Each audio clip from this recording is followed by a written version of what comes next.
we have prayer meetings scheduled on Wednesdays at 6 and Fridays at 7. People are busy, but try to find time. You can log in and enjoy the programs as others meet.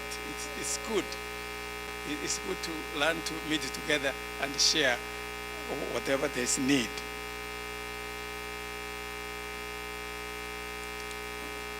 Thank you very much. Have a nice service. So I will invite George to.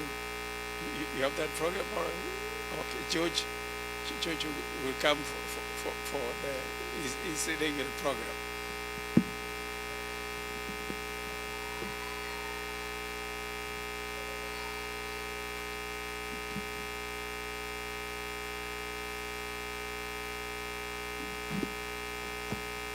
Happy Sabbath.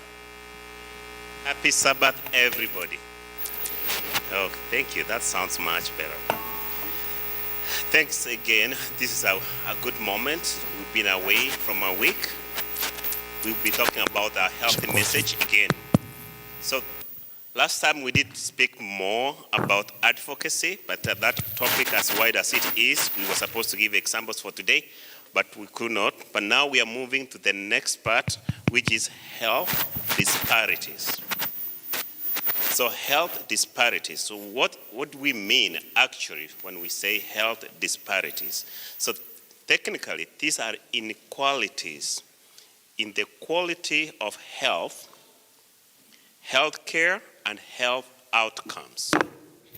These are inequalities in the quality of health, healthcare, and health outcomes experienced by a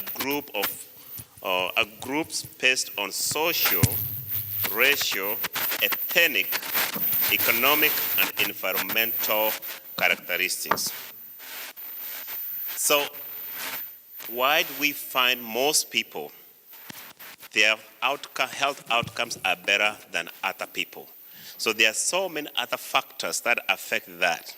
So that's what some of the things that we need to look at so that we can understand and know how to navigate through them so that we can together build a strong and healthy nation.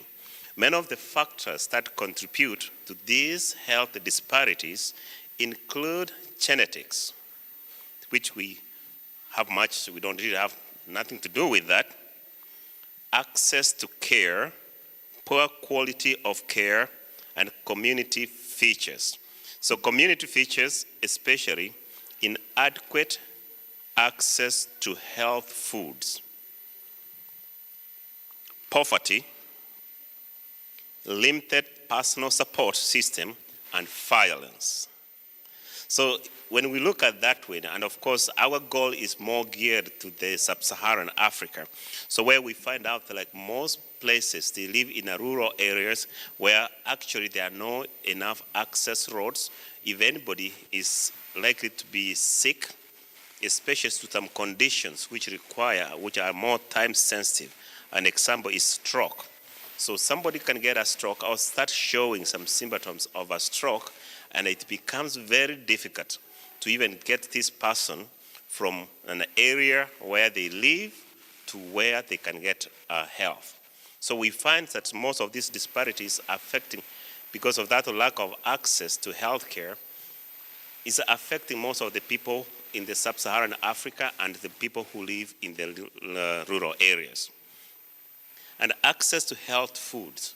So this can be anywhere. It can be either in the local where you find like the only crop you have is more pescary, carbs or carbohydrates, and that's all you do. So we have a chance where you miss that you are having a balanced diet. So a very good example, we have had people with wild rice, especially if you go in America, if you go interior to the reservations, you find that the people around that area, they are more prone for diabetes and health conditions. So simply because of the type of diet that they live. So that one would also lead towards the healthy disparities. Poverty. And what are the causes of poverty? There are many. limited personal support. So some people don't have enough support. So we know we are not all that close and knitted together. That's why most people end up having issues. Violence and ethnic violence, common symbol. Like now this year we are having, in Kenya we may end up having some elections coming up. So there's always fear of violence. Our communities fighting for little things, cultural wrestling here and there. All those lead into health disparities. Because if you are afraid, you cannot keep any of your wealth because some people are coming to steal your wealth. Therefore, it still leads to the issue of poverty. Environmental conditions, poor air quality. There is a common access or common issue of rural to urban immigration, where you find that most people move from the local village in search of green pastures, you could say, and they end up crowding together in the urban areas.